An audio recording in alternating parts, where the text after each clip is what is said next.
Okay. Of course it is.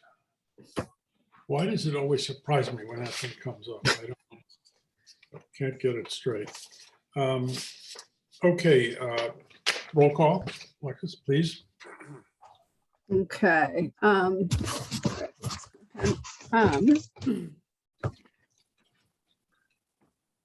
right, with John Mailing, Here. Steve Clocky, Here. Ed Holenko, Here. Cheryl Brown, Here. Matt Pence, Here. Jennifer Balliet, Here. Catherine Knight,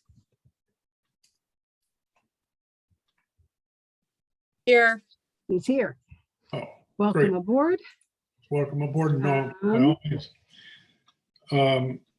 I So think we- that we have- that's it for now. Okay. Is Ed here? Yes, Ed is here. Okay. He did wave. Before we get into public comments, I just want to say one thing that relates to roll call. There was a piece in the paper a couple of days ago that mentioned that there seems to be a trend towards not using video in electronic meetings such as ours. Obviously, it's not something we can mandate, but I think it's kind of important that being who we are and trying to be public, that we keep our video on. And we'll all be very sympathetic to anybody who's got a black eye or some other kind of thing that they might not otherwise want to show. Anyway, that's that. We're open for public comments that do not relate to the public hearing that is scheduled to start at 7 o'clock. Do we have anybody on board? So if you are an attendee wishing to make any public comments regarding anything related to conservation that's not related to a pending permit application, use the raise your hand feature.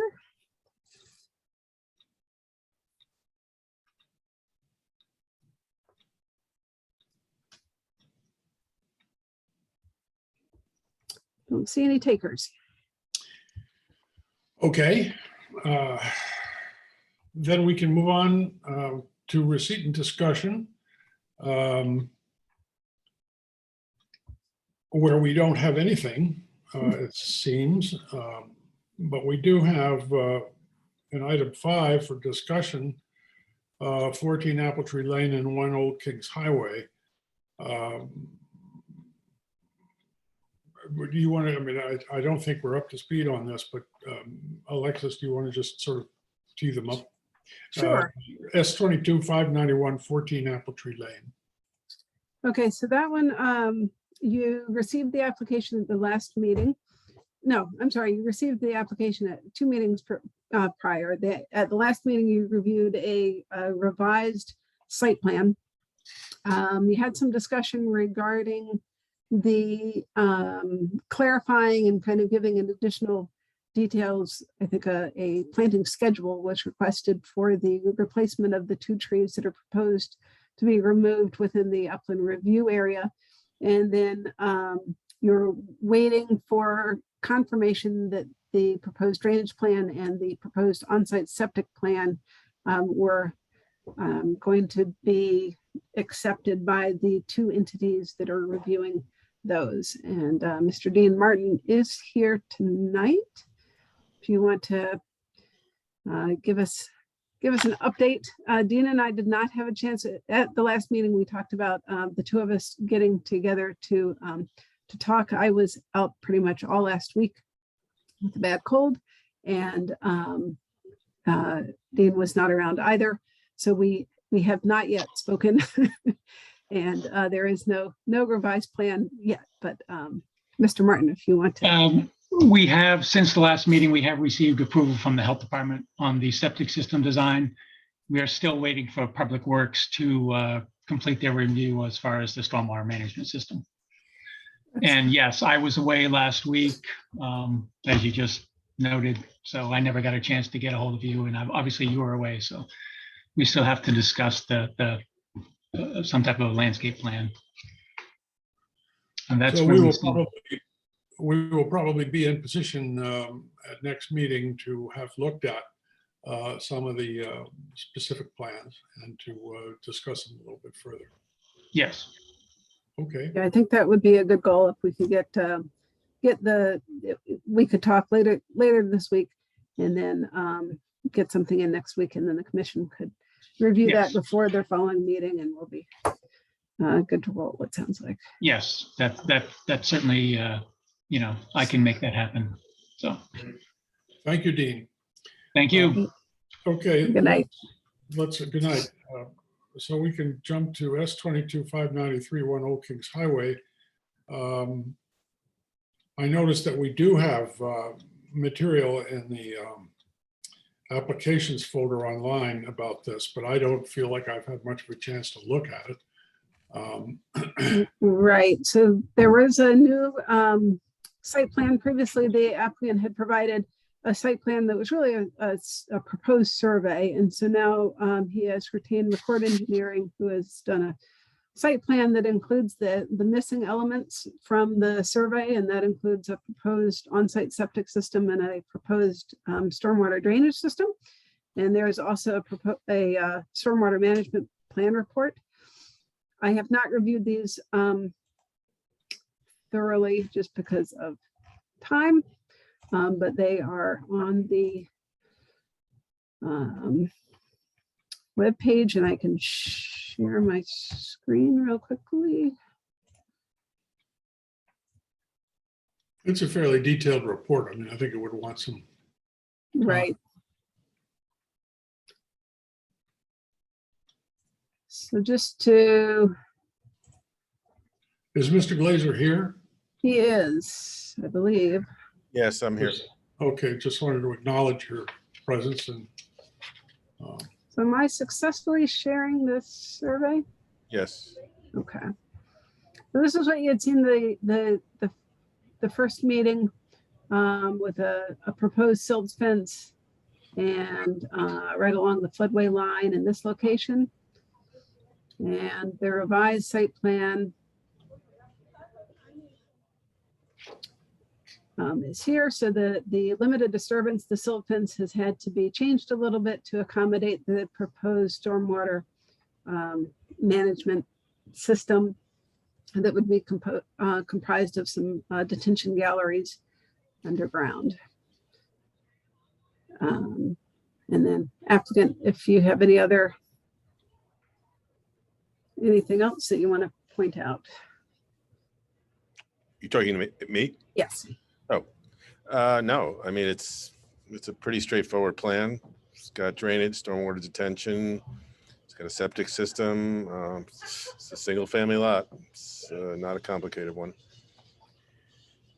I think my only comment to you, especially now that the silt fence line is closer to the river, this is about 25 feet, is defining and delineating the wetland buffer versus kind of the more active lawn area. I know that you had said that the trees would not be removed, but I think it would be, this is kind of the lot. This is the pre-existing house that's now demolished, but you're proposing a house with a similar, in a similar location, right? Yeah. This would be this proposed. One that conforms to zoning setbacks. Yes, so slightly move further from the road. Yeah. Septic system, stormwater drainage, kind of in this area. And I think it would make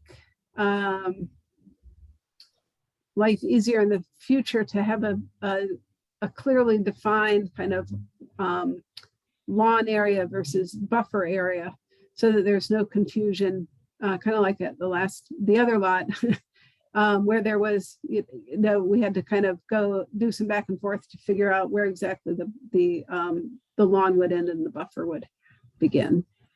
So that would be my only staff comment is on the plans, kind of clarifying where that where lawn would end. My question would be, is this buffer area, and I'm not opposed to it, is this a regulation, a request, a mandate? What is this exactly? I mean, forgetting about that I'm keeping the trees and I want a natural sort of area there, but that's out of choice or is that out of requirement? So right now, it's just the staff person to the Conservation Commission's suggestion to the applicant. Okay. But at the end of the day, the commission, who is acting as the Inland Wetland Agency, is reviewing your proposed development plan and its potential impacts to the river and adjacent watercourse, adjacent wetlands, sorry. So, okay, understood. The intention is to plant certain amount of indigenous grasses to create a buffer area, probably 20, not dissimilar to what you see to the other thing, area where we cannot, mostly just wildflowers, grasses, things that are not manicured, not a manicured lawn, probably within, I would say, a similar 25. And you know something, if you wanted to, if you want me to, I can actually maybe even carry that line to the extent that line can be carried from the 3 Old Kings Highway across and create, I suppose, a buffer area where it would be only natural planting and not, you know what I mean, mow lawn or whatever. Might, Right. And so you'd want to show that on the site plan. yeah, it would probably, you know, something would probably flow sort of where the setback line is. Now that I'm looking at it. And I'm sorry, so are we talking about getting into that space and making it look like number 3? Or are we talking about just letting it be what it is and kind of defining it better on the plans? It's a good question.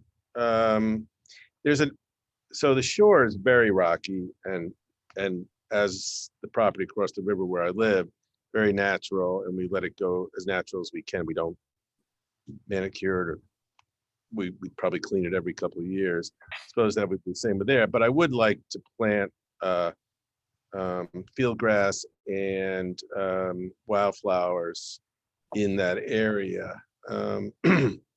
But it would be an area that would be left natural, would grow up every year, but would not be a manicured lawn. That's what I would want to do. Okay, so now it's just sort of there's lawn or brown grass Yeah. or whatever we want to call that, and then it just goes wild at a certain point, right? Well, just when it starts to hit the rocks that you know, that go down to the river. So it's a very right where that. You're talking about on the riverbank? Yeah. So that would be left natural, and then as you come up to the flatter area, we would plant a buffer of wildflowers and field grasses and things like that. So there's And- that chunk of wall right there. Oh, sorry, Alexis. No, go ahead. That one right there. Yeah. Don't even. I have no. I think I don't really know, because it's kind of funny to see these old properties and what was there. And I thought it was just, there's a big mound right behind that, and I dirt when they did an addition and put it there. But then I don't understand what the stone wall was for. Maybe a garden of sorts. I don't know. Don't know. But is it staying? Yeah. I mean, it's probably 8 inches high. It's just one rock, 1 or 2 rocks. So it's just kind of a thing there. I don't know what it is. It's not a remnant of it. I don't know what it is. But yeah, we'll keep it there.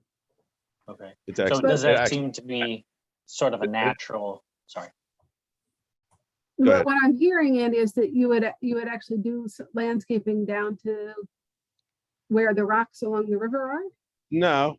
I said no. I said I'd leave the shore and actually came up to the flatter area. So move your cursor to the left if you can, all the way to the left. Sorry. Yeah, right there.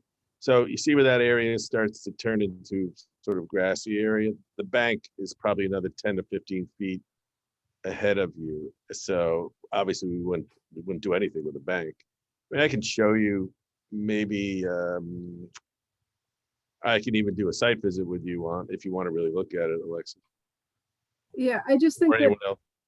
I guess in hearing your description for this lot, when I look at the site plan and this limit of disturbance where the silt fence is here, what I'm imagining is that this area on this side of this fence will not be touched. It won't be changed. It won't Okay. have sod deposited. So what you're, okay, The, so understory. you're And so saying, if that's different, then it should be shown on the site plan so that we avoid, because I know that over here, there was a silt fence line kind of here, but work was done here that was kind of what you were talking about, the cleaning and landscaping and natural grasses, but it wasn't part of the wetland permit. So I just want to make sure that what you're proposing all right. fits I'm what not you proposing, are I'm going to talking do. now because I'm trying to figure out what you guys want. So I get your attitude is basically that below the floodway line that you want it wants to be natural. Just leave it the way it is. Well, not even just a floodway line. I think as it's drawn on the plan right now, the way the silt fence is drawn sort of goes along the line between what we can see now as sort of being unmaintained versus maintained. And I think that seems good to me, just to leave that demarcation alone, kind of how it's drawn. Well, the silt fence is irrelevant. It's just a line as close to the house as you can get to just keep it. But I don't know. But it looks to be kind of very similar to the line that my eyes see, at least when we see the aerial photograph of, here's wild and here's not wild. It seems to be a pretty close assimilation, and which works for me. I don't know. Oh, I appreciate that. But quite honestly, the area sort of between the pool and the trees is a very, I don't know, low grassy area. I mean, it's a lawn area now. I'm not sure you wouldn't want to maintain some of that. I just, I mean, it's Okay. very. I'm happy to create a buffer there of 30 feet, 40 feet of natural growth down to the river and leave it that way, which is fine. Which is what we did across the river and next to it. But I think to limit it, that whole area to just, whatever's there is there and let it be is, I think it's a little restraining. Right. So to clarify, so that the agency knows exactly what they are approving, I would recommend adding to the plan a clear line of lawn and not lawn, not manicured, and where that line is. Okay. So that everyone knows. Alexis, And any regrading, because if there's a big hump behind that little wall, I mean, were you going to leave that alone, or were you going to grade that down a little bit? Leave it alone. Okay. Alone, because it's become part of the natural scape. So it's weird on an elevator, on a topo plan, but it goes down, it goes back up. It is what it is, and then it kind of goes to the top of the fall. So no, I mean the site is a very natural site south of or towards the river, and it naturally swales. It's going to stay that way. It's a natural runoff, and it's not anything you want to do anything dramatic with anyway. So it's kind of should be the way it is. As I said, around an area where inside that silt fence and sort of, just a little bit south of it where you're going to be doing excavation, there's no doubt you're going to have a little, disturbance. You're going to have to clean it up in a manner. And I would, as I said, I like, wild stuff, but, the commission's looking at absolutely untouched. Then I'll have to give you a line and I'll do that. so with this clarification, Alexis, and with the material that's now available online, I think we have a complete application, do we not? Has the health department approved the proposed septic? Clarence got it. He's already approved all the test holes and everything like that. So, but he hasn't, he'll probably do it this week because he knows about it, but he just got the formal design. But it's based on all his tests, so I'm sure it won't be a problem. And I believe that I think DPW said that they've received the drainage report and plan, but have not yet reviewed it. And I've got a couple of things with Tammy. She had a couple of questions and a couple of notations. If anything changes on this plan, obviously I'll send you relative a new one, but there shouldn't be anything dramatic other than that line and one or two notations that Tammy wants.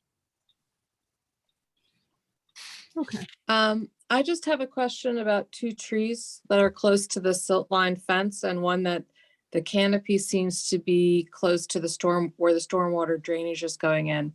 Just kind of want to understand, because those are important for the root balls of the tree to protect them during the construction phase. And if, it's hard to see how close the work for the stormwater drainage will be to kind of that tree's root ball in terms of being able to maintain it. It's at least 10 feet. Okay. From the canopy? Yeah. The edge of the tree to the edge of The trunk or the canopy? I don't know, but it's a good enough distance. Okay, because if it's within the canopy, those are like really important for the root ball goes out around the canopy. So Yeah, I for the understand that. trees. Yes. Yeah.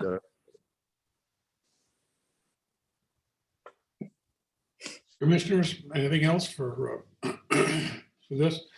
Then I think we are probably going to be in a position to be pretty well enlightened at our next session. Thank you. Can I ask Laser? when that meeting? When is that next meeting? That is the 12th. I have my calendar right. It's the second Tuesday of the month. I believe it's the April 12th. Okay. Thank you very much. All right. So at this point, we've got a gap we can fill, which I would suggest we move to rearrange the last items and get them covered between now and the opening of the public session. So Could I move to amend the agenda to move forward, skip past the public hearing? Yeah. So is that a motion? That was a motion. I second it. All in favor? Aye. Aye. Okay, so now we're up to approval of minutes.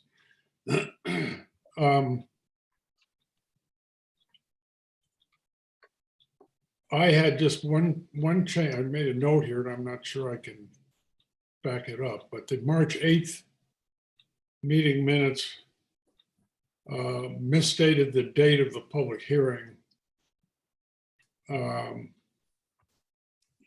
I believe it stated it. I don't know what it stated it, but it wasn't correct. If you have it in front of you, Alexis. I'm working on getting it in front of me. So it's it misquoted tonight's public hearing. There was a reference to it.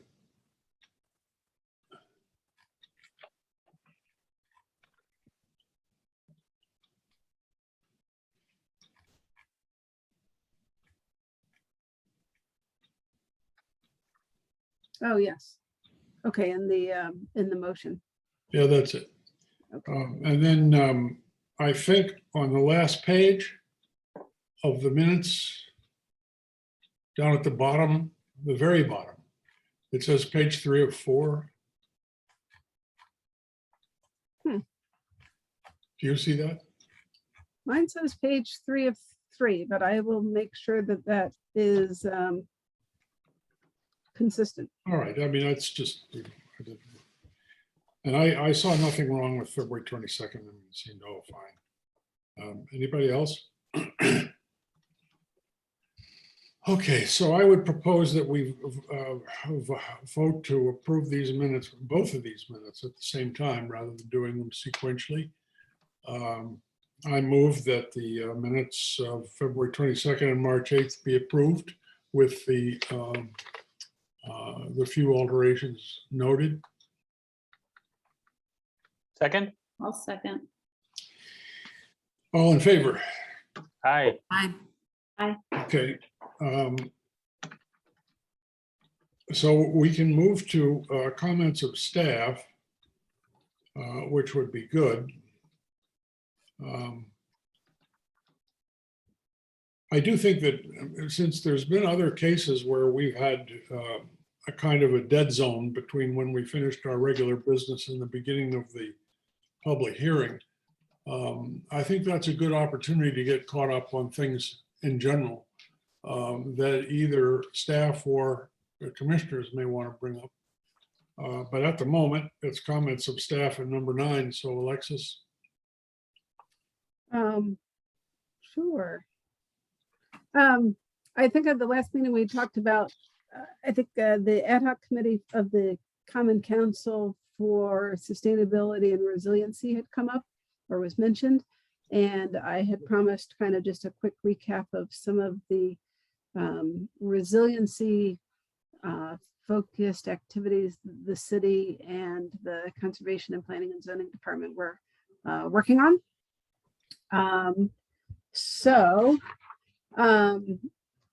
I'll start off with kind of small and then go broader.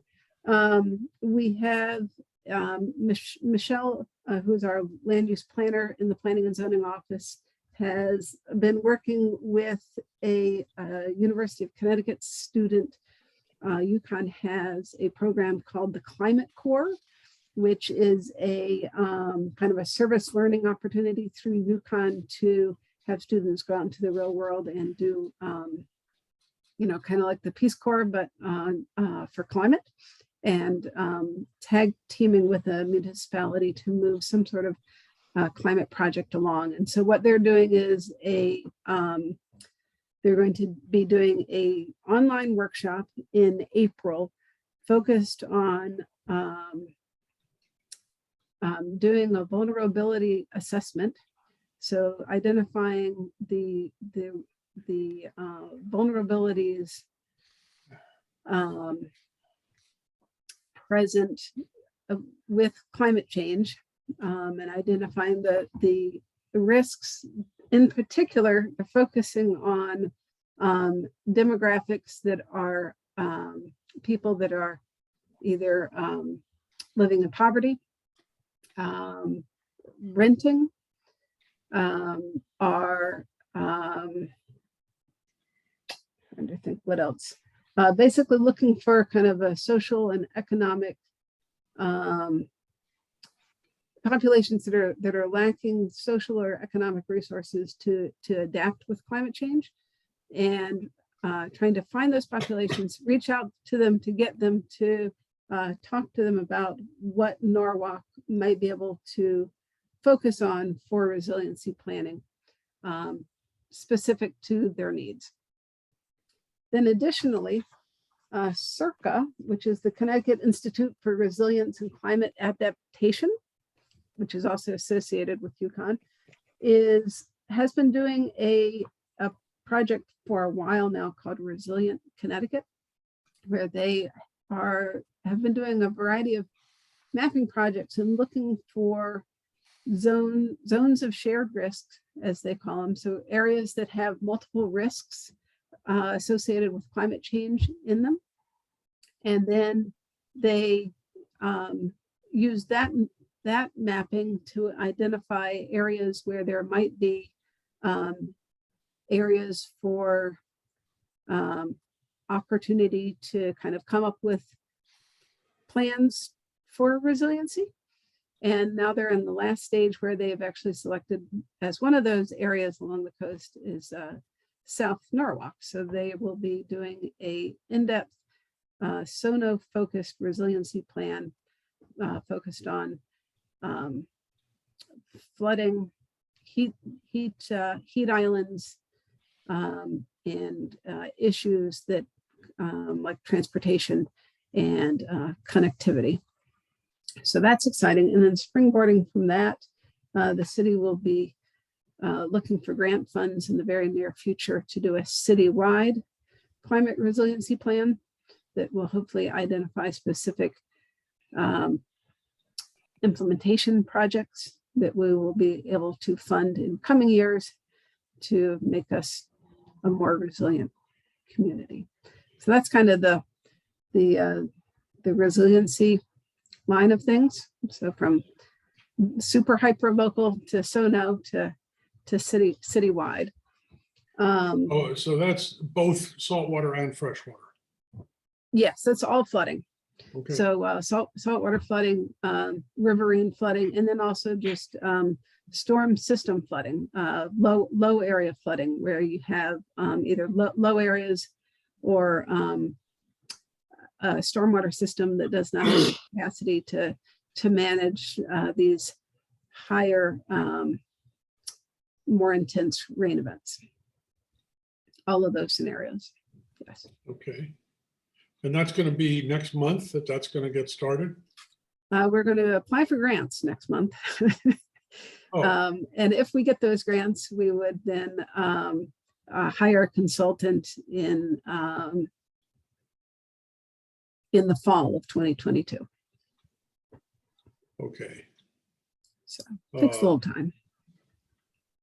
Although I have to say that, living in South Norwalk, if they decided they just wanted to have a bunch of people come together and say what they've seen, they could do that without having to wait until Yes. the fall. Right. And so, and I'm not, I have the ad hoc committee of the council meets at the same time that you do. So I have not been able to go to any of their meetings in person, but one of their objectives is to have town meetings with each of the kind of the neighborhoods and districts, is my understanding, to do exactly what you just talked about. Reach out to a certain neighborhoods and meet with them and ask for feedback about what do people see changing within their own neighborhood. What do they see as their risks, and what areas are the most vulnerable as far as all those elements of climate change. So that definitely is what they're That's what they're separate working on.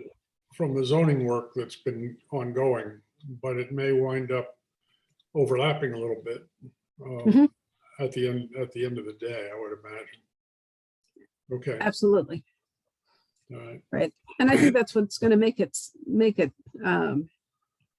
hopefully successful, if it's kind of part of the thinking of multiple groups and entities across the city.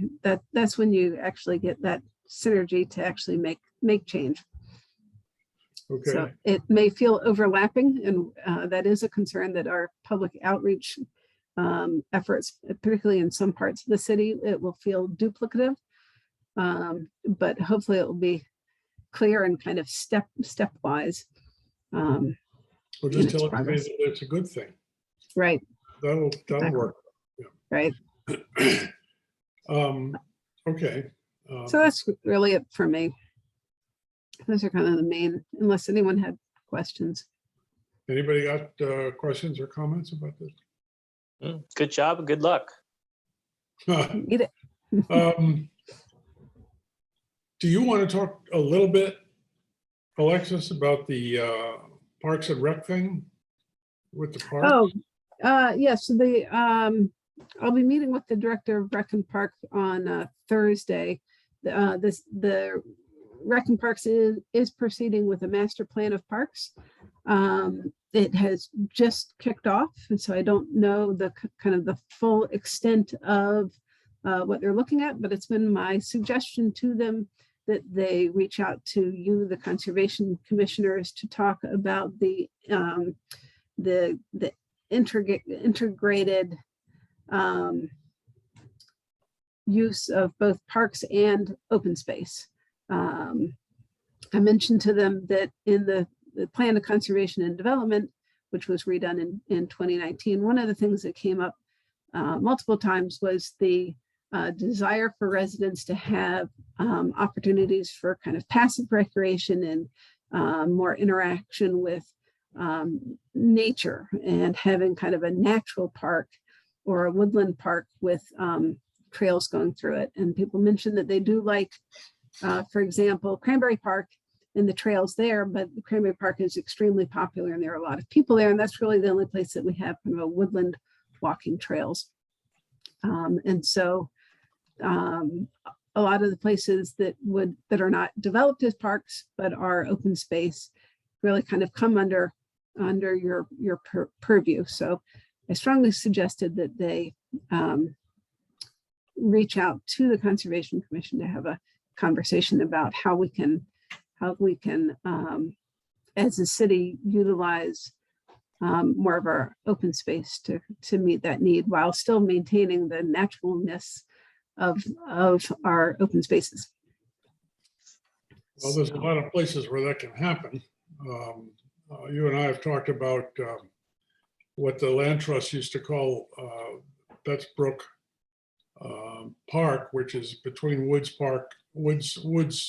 Pond and Blake Street, which is over 20 acres, and that's wooded.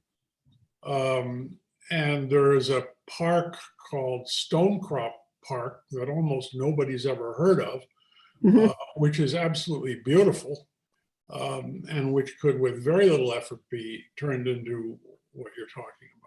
Right. And you know, they could take the old tree festival that used to be part of DPW and turn it over to Rec and Parks and let them bring that back to life, which would go a long way, I think, towards at least getting public support for that kind of thing. But I mean, this is not the forum for this, right? I mean, they're going to have some kind of a forum, and they might invite us, and if they do, we can make these points and others to them. Absolutely. Okay. So, but thank you for bringing that up. I just want to kind of throw that out there so that you're thinking about it a little bit and knowing that it will likely come up in the near future. Well, I think there's a real overlap between supporting wooded parks and what it is that we do. But anyway. Okay. Do you have anything more you want to No. go through? Is it Amelia? Are you around? Yes, I am.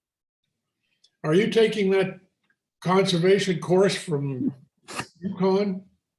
Yeah, I'm taking the deep course right now. Are you? Yeah, I am. Are you having any trouble navigating it? It's not very user friendly. I don't really like it, and it's hard if you stop at some point to jump back in. Good. I'm glad to hear you say it. I didn't want to feel like I was the guy that couldn't do it. Everybody else. Nope, not just you. All right. Well, good luck to you and to me too. Anyway, anything you want to know about culverts, any of you folks, you just ask me because I know everything now. That was module 5. Okay. Excellent. So we have time. We could have comments of commissioners now. I don't have anything more to say. I've been talking for the last 10 minutes anyway. If anybody else has got something they want to put forward. If not, then I think we can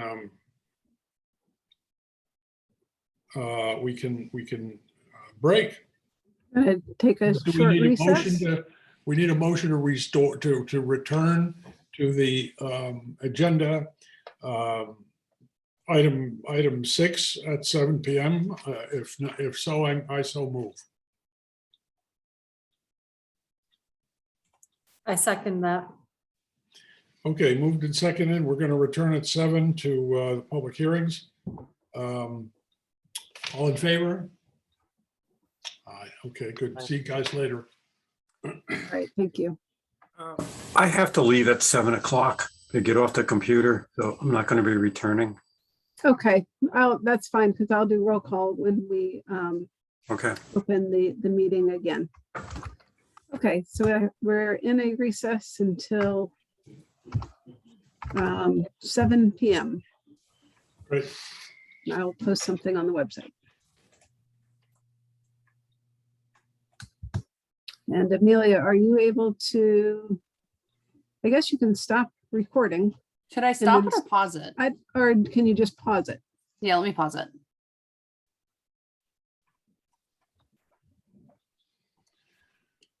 Okay, are we back? I think so. We'll just give the other commissioners a second to come back.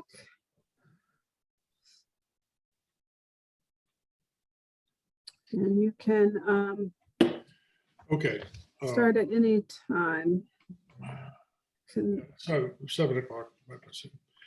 Okay, we will now undertake the public hearing for S22-592, 47 Richards Avenue, et cetera, the MBI property.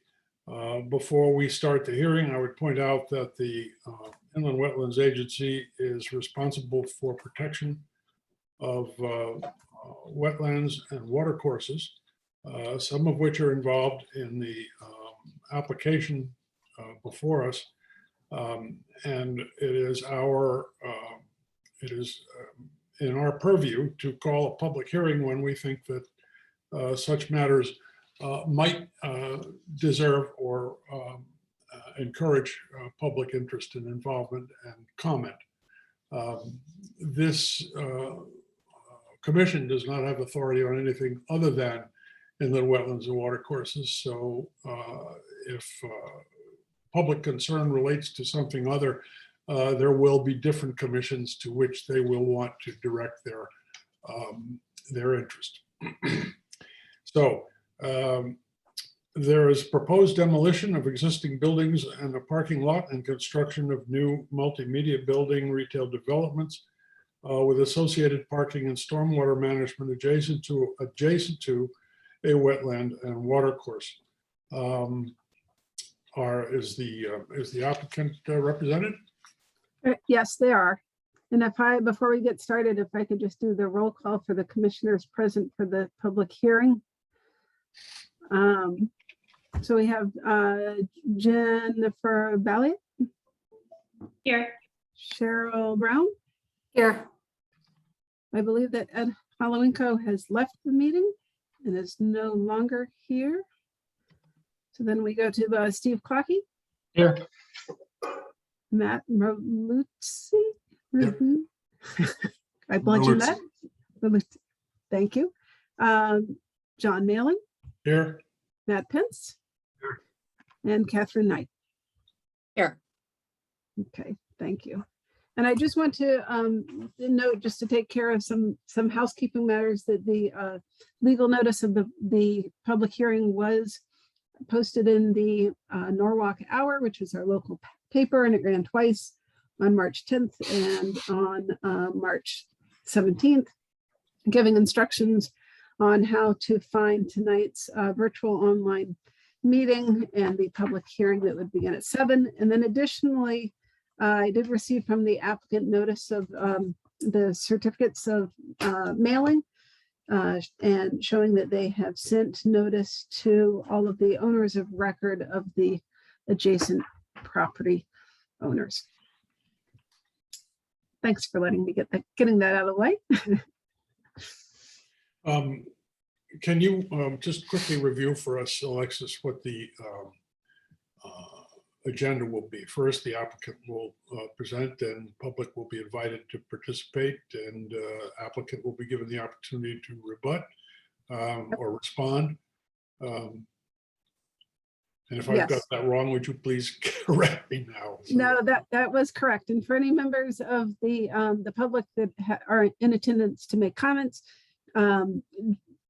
just so you know, the purpose of the public hearing is to provide the agency with additional information beyond what the applicant and has provided in their written and verbal testimony. So it's a chance for the agency to receive additional information or site-specific information that the public may have as far as the inland wetlands and watercourses on the site or in the vicinity of the site. It is your chance to give your testimony, and then you kind of have one chance to kind of provide your verbal testimony, but it's not a back and forth conversation with the applicant. If you do ask questions, we encourage the applicant to answer them, but they're not required to directly answer them. The applicant is allowed to kind of do a final rebuttal and recap of any other comments at the end of the public hearing before the public hearing is closed.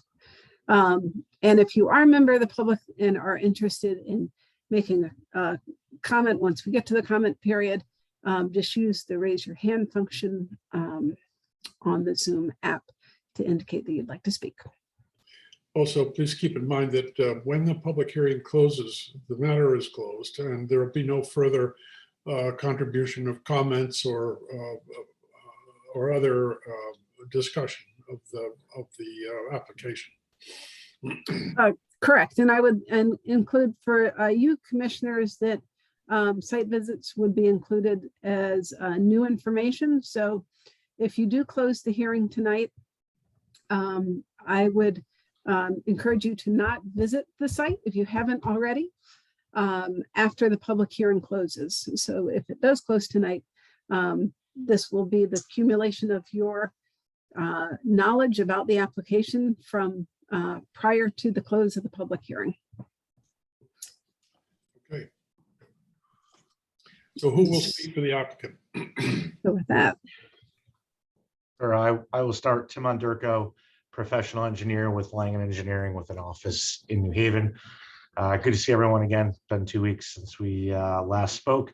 And tonight I would like to run through the same presentation that we showed last time.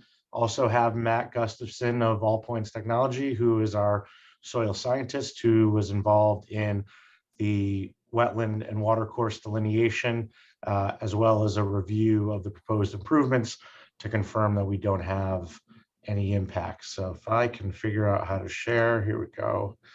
I will bring up the presentation just to remind everyone of the kind of the highlights of the project here.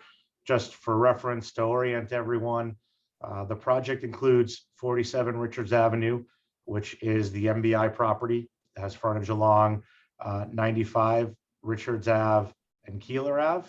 And we have improvements that also land on the property of 677 Connecticut Ave, 667 Connecticut Ave, and 651 Connecticut Ave. However, none of those properties have on-site wetlands or watercourses and don't have any regulated activity associated with them, but are part of the overall project.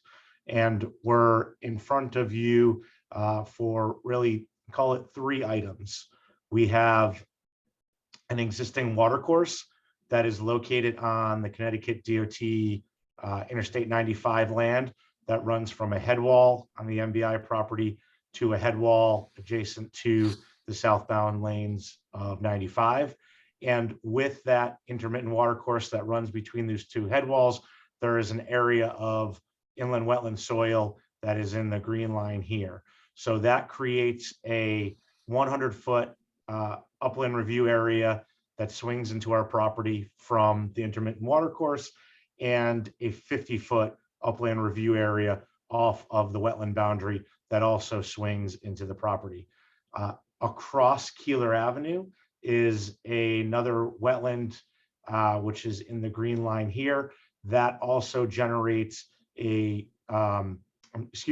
this is an intermittent watercourse, and it also generates a 100-foot upland review area that clips about, I think, 750 feet of the project site. So we've identified that there, as we do have work along the Keeler frontage for sidewalks and driveway access. So two resources that generate upland review areas, triggering our need to come before you. If I go to, this is just a zoomed in version, it lets you see a little bit higher resolution of the wetland line and the intermittent watercourse line that exists to our south in the Interstate 95 property. We move along. We have some photos here to give you an idea of what we are dealing with from a resource standpoint. And this is wetland 1, intermittent watercourse 1, that is on the east side of Keeler Ave across from our property. It is a concrete head wall that takes a number of storm lines from the city of Norwalk drainage system in Keeler. So you can see some of the inverts here that are in the head wall, and those flow to the east away from Keeler Ave. Then the next resource, which is the one most proximate to our work, we've got 4 photos here. So photo number 1, this is standing in the right of way of Interstate 95. Your back would be to 95, looking towards the MBI property.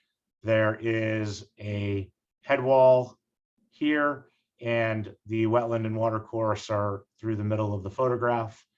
Photo number 2 is turning 90 degrees and looking in, call it the upland area that exists in the right of way for Interstate 95. Photo number 3 is the head wall that is the, call it the terminus of the water course and the wetlands. And this concrete line is actually a wheel stop for a parking space of the MBI parking lot. So the existing site improvements are literally on top of the head wall that is the start of the wetland and water course. And then photo number 4 is standing in the intermittent water course looking towards Interstate 95. This slope beyond actually takes you up to the edge of pavement. So there's a very short run of open water course from this head wall in photo 4 back to this head wall in photo number 3.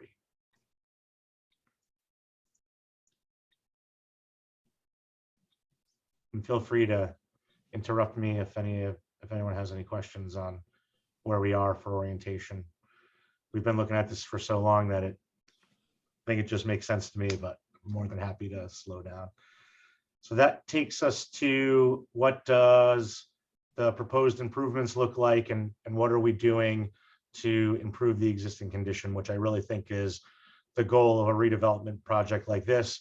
We have existing conditions, we have existing pavement and curb stops essentially at the edge of the water course and wetland, and what can we do to improve that as part of the redevelopment effort. So this is the proposed site plan. The former MBI buildings, or the current MBI building, which will become a former MBI building, sits here in the footprint of the new building. We have a front parking field, which has a deck. So half of the parking is on grade, the other half of the parking is elevated on structure. We have a driveway out to Keeler, and that's where we eclipse and have some work within the upland review area of the wetland on the other side of Keeler Ave. So that's the slight section of regulated activity associated with that wetland. And then we've got the wetland upland review line shown, as well as the intermittent water course line shown. And we do have those lines crossing into proposed improvements.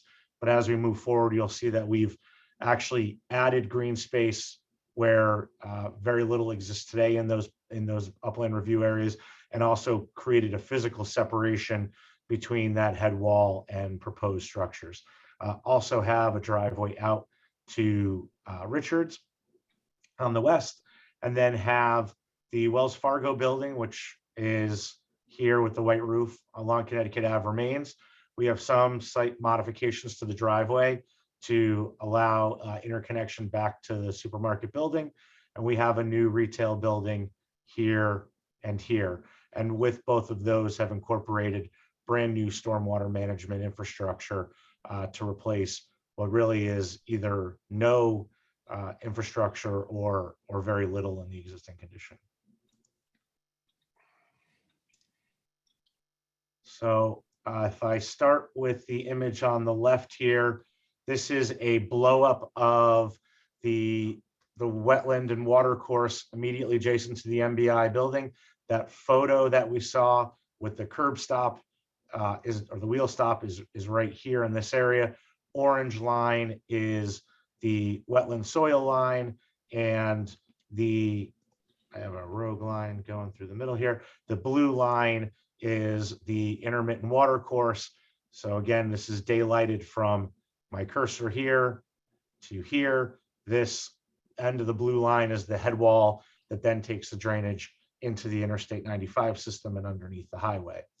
The thin dash line is the 50-foot upland review area for the wetland, and the bigger dash line is the 100-foot buffer upland review area for the intermittent water course.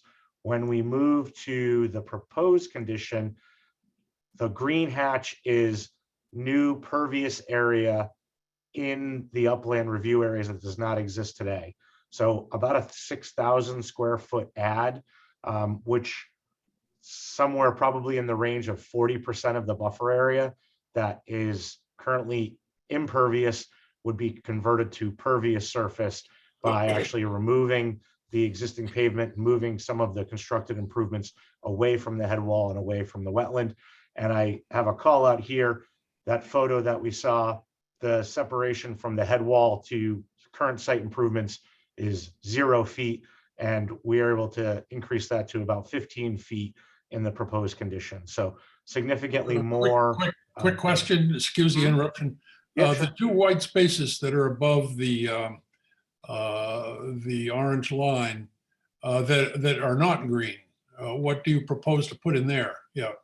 So those are existing pervious, which we're going to remain pervious. We're just looking at the net add for new green space in this area. So if this area here is existing green, that would remain green. This is existing green. We were just trying to find the delta between existing and proposed.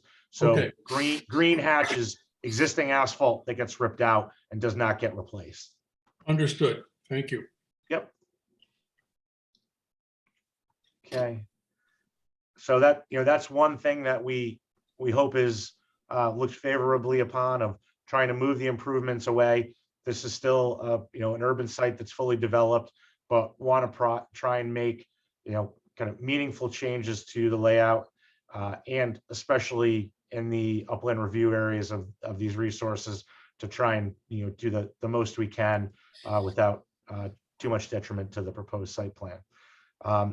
This, I believe I showed last time, this is the existing watershed map that is included in our stormwater management report. And I think it's helpful in that it shows, as part of the improvements that we're proposing, we're not just providing net benefit from a stormwater standpoint to the MBI parcel. There are actually a number of existing adjacent parcels that drain to this land that will be captured and treated as part of our proposed system.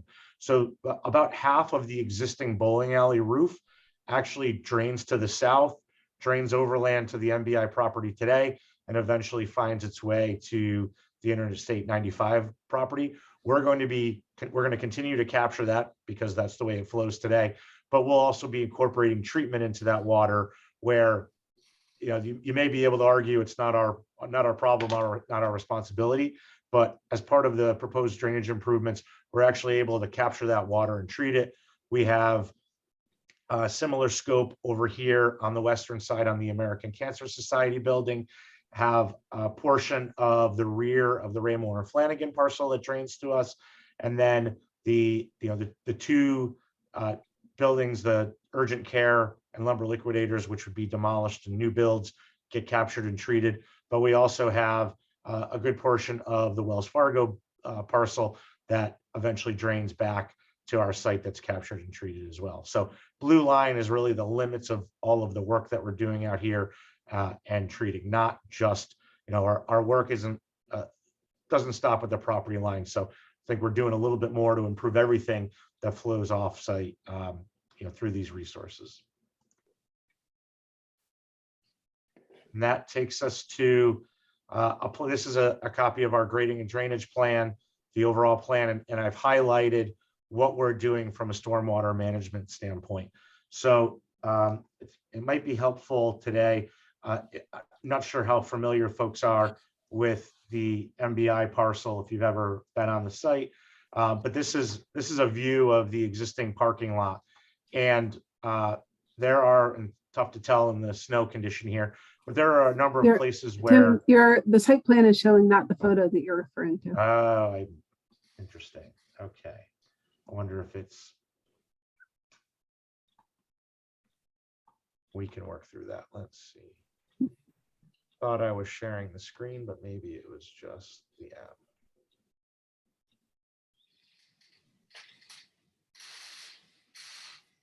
Let's do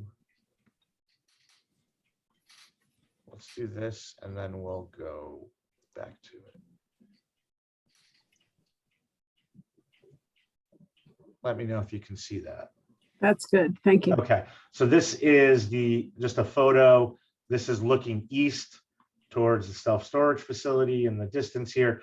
This is a flavor of what the existing MBI parking lot looks like. Essentially a sea of asphalt, a couple of small landscaped islands. Off to the right-hand side of the photo, there's some snow piled up, but there's a pretty good section of parking lot without curb where stormwater runoff flows to the south, untreated, off the pavement into the interstate land, eventually making it to the intermittent water course, and then continues flowing south under 95. And there are a couple of drainage networks on site. They are essentially undersized for the area of roof and pavement that they take. There's no infiltration system on the MBI property. There are 2 small infiltration systems on, if I go back to the site plan here.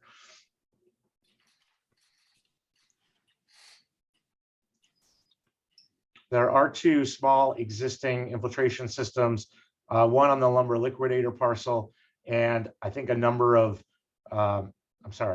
small infiltration system on the urgent care building, which is where my cursor is. The lumber liquidator building is to the east of it. There are a number of dry wells that ring the property, but it's not a formal engineered design system to really treat a significant storm event. So today, bowling alley roof, MBI property flows unattenuated, untreated off-site, a limited amount of treatment for lumber liquidators and urgent care. And then in the proposed case, we go to a plan that looks like this. We have a rain garden proposed along the main drive aisle coming in from Connecticut Avenue on the parcel that's currently occupied by urgent care, as well as a new engineered underground infiltration system. The building that's currently lumber liquidators proposed for a new infiltration system shown in blue here. We have another infiltration system underground proposed in this area here underneath the parking deck out in front of the market. And then another rain garden on the eastern side of the entrance drive from Keeler, as well as an above ground dry bottom detention basin behind the market to capture and allow for the infiltration of roof runoff from the new building. And then we have a number of lines that are direct connect to water quality units. So it's a hydrodynamic separator. It swirls the water, which allows sediment and solids to drop out, and has the ability to capture floatable material, anything lighter than water, a styrofoam cup, could be oil at the top, while allowing the treated stormwater to be discharged. So we've got a water quality unit back here near the loading area. And then there's another one proposed that takes some of the entrance drives and the uncovered areas in front of the store before being discharged to a large perforated pipe that's actually sitting in a kind of a stone filter that allows a pipe to fill, water to rise and percolate. So what we do there is we actually kind of mimic the spreading of water that happens today off the MBI parking lot, but we treat it before we undergo that effort, and then have the benefit of systems that capture, detain, infiltrate, and treat water before it leaves the site. So we think this is a significant step forward from the current condition where you have essentially 10 or 12 acres of asphalt and roof that flow unattenuated and untreated offsite into the state network. Where, you may have answered this before, so I apologize, but when you showed the photograph of the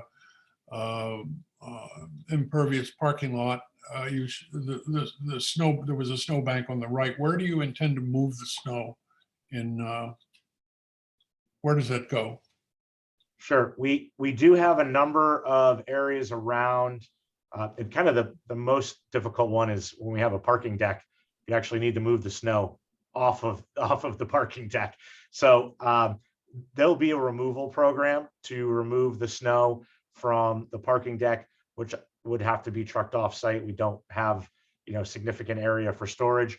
We do have some, what I would call kind of lonely spaces out at the extreme end of the parking lot that would allow for some storage. We have some areas off curb in both called the northern end and as well as along the southern end here, generally in the area where they plow to today. Those drain to a pipe network so they could be treated after it melts and would discharge to our on-site system. And then we do have some swale area and vegetated area along the rear of the store where the loading area could be pushed. So we're going to be probably reduced just due to the intensity of the use, and the customer parking is a premium relative to I think the employee parking at MBI is significantly oversized for what they have for an employee demand. So it'll be an operational thing that we'll have to deal with as well. But the snow will not be stored in the area that you previously showed us as the wetlands buffer. No, we'll be pulling that area will be fenced. So they'll be fencing along the land that we abut with the DOT. So there may be snow on some of the shelf in the adjacent area to the property line, but wouldn't be able to actually get it to the wetland. And the upland review area is really the front of the store now. So the idea of snow piles at the front door wouldn't be tolerated. Thank you. So that intermittent water course adjacent to 95, that's fully on the DOT property? Correct. There may be, if I zoom in tight enough, there may be 18 inches or so from the end of the pipe to the right-of-way line. But the actual water course itself is fully on DOT land. You mentioned you're going to have fencing there, so it's not accessible. Correct. DOT, they will likely, extort might be the wrong word, but would either require a new fence along the entire run adjacent to 95.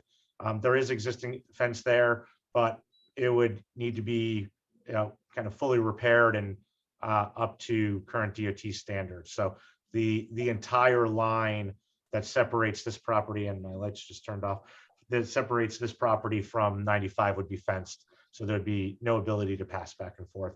And I think that was one of the things that we spoke about last time is, is there any ability to do anything from, an actual enhancement to the water course or to the wetlands once we cross over the right-of-way line. And we don't have access to that land. We don't have any control over that land. And we would be separated by a fence. DOT doesn't want us there. So we're really trying to do everything we can on our side of the right-of-way line where we can have an impact on the upland review areas.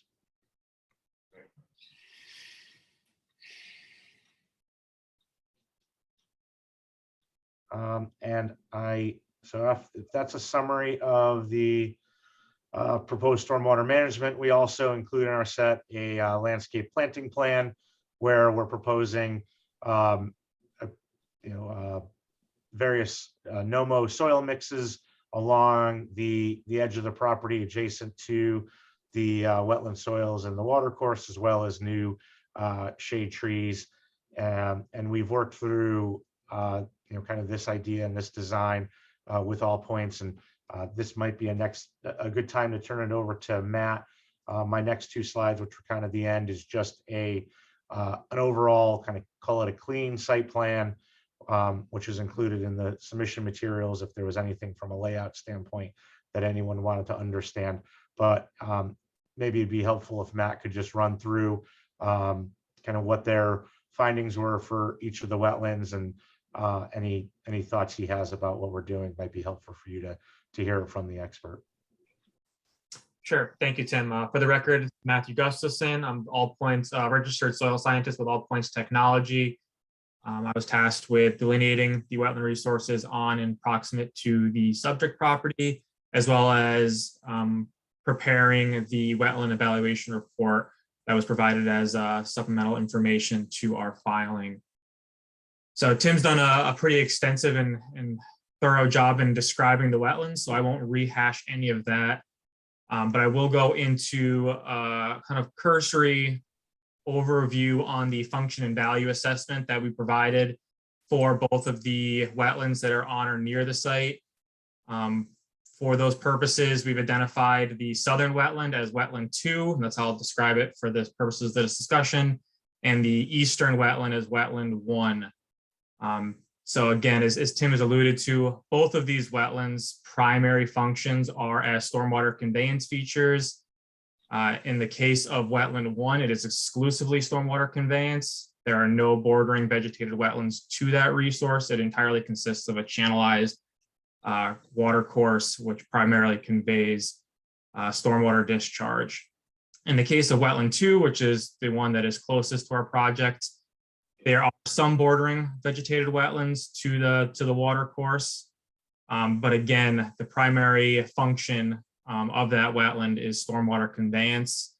Because of the fragmented nature of these wetlands, obviously surrounding development, including our properties, as well as I-95 to the south, majority of the other potential function and values typically associated with wetland are pretty significantly diminished. As such, we did not find that either of these wetlands supported any functions or values typically associated with wetlands at any functional level. As part of our assessment, Tim's already gone through this in detail, but we've generally found that we don't believe that there's any significant negative impact to either of these wetlands. Tim's already gone over some of the numbers, but I think the key takeaways are that specifically with wetland 2, the southern wetland, there is, as part of our proposal, there is a reduction in the total impervious surface within the 150-foot upland review areas associated with the various resources of wetland 2. And obviously, Tim has gone through pretty detail on the improvements to the stormwater that directly discharges and kind of supports this wetland. So again, I'll rehash. We did not think there is any significant negative impact to these resources. In fact, it is our position that this project will provide a net benefit to wetland 2 because of those aforementioned reasons. The main access road to the store that cuts through the buffer there. Sorry, you're breaking up a little bit there. Could you mind repeating the question? Yeah, just wondering that the pavement that cuts through the buffer, is that the main access to the parking lot? Is that where the majority of the traffic's going to flow? I'll take that. No, the thought that we really envision main traffic entering from Connecticut Avenue, heading south through here to the front of the store and entering the parking field, or entering from the existing traffic signal that's shared with Walmart to the upper level of the parking deck. There is the ability for traffic to enter from Richards and come to the front door, but we don't envision this being a major percentage of the traffic. Most of the traffic we anticipate coming from Route 1. There certainly is some side road traffic, so it won't be zero, but significantly less in, call it the elbow here, relative to the main parking field and the other entrances. While you have that up, I had a question about Keeler. Will there be traffic coming in from Keeler as well? And I didn't see any drainage or anything there. I went to visit the property. I didn't even realize there was currently a driveway already even there. So yeah, Sure. So the existing driveway is under my cursor here. Call it kind of the midpoint on the north-south line of the existing property. We would be moving that entrance further to the south and would have a entrance, a full movement entrance here, and then 2 exiting lanes here to Keeler. We do have, if I go back to our stormwater figure, we have a rain garden proposed in this area here, which takes the ramp that brings you up between the lower and the upper levels of parking, as well as the majority of this area of the drive aisle. There is a small section that flows to a catch basin here. So it doesn't get into the rain garden, but it flows to a catch basin before it leaves the property and heads to Keeler. That actually comes back into the property, is treated by the water quality unit, which is in the circle here, before being discharged to the level spreader. So we capture, essentially every drop before this catch basin. So there's a small section that discharges to Keeler for the driveway apron, but the drive aisle itself is captured and treated and brought back.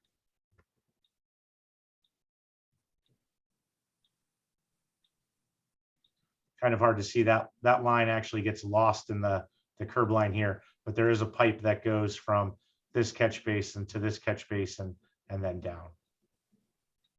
Thanks. Yeah, that's what I was wondering. Thanks. Yeah, sorry, the line works a little fuzzy there.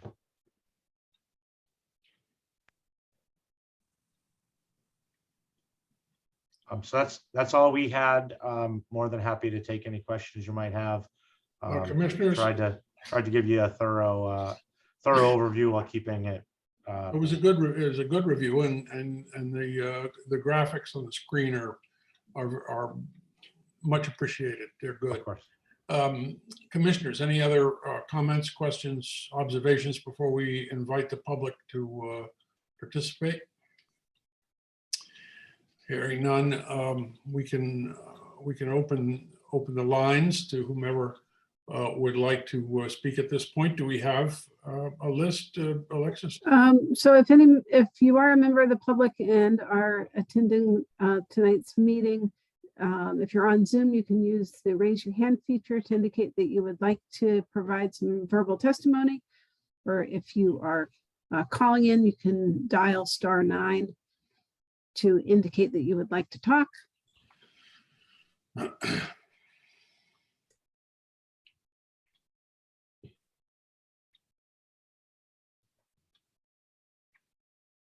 So again, if you want to make a comment, use the raise your hand feature. Otherwise, just do what you're doing.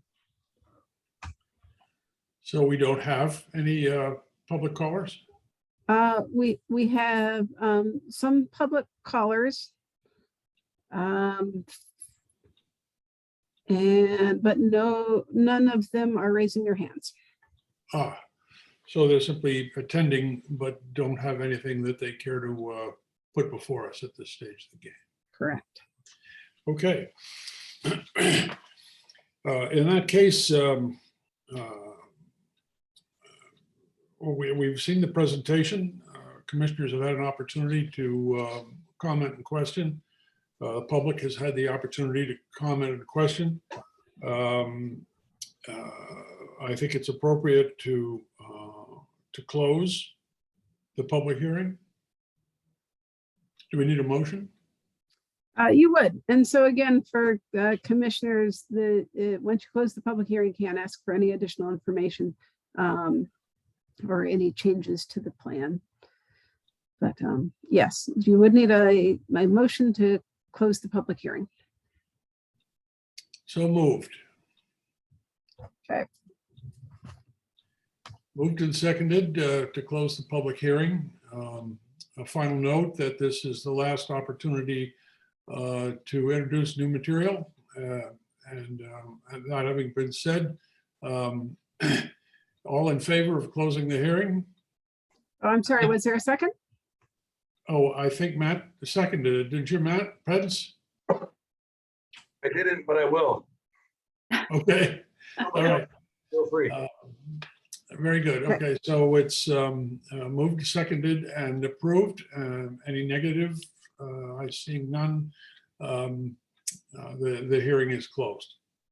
Thank everybody. Thank you all, especially you folks of the applicants. You did a good job. Thank you. Appreciate your time. Have a good night. Okay, so now we move to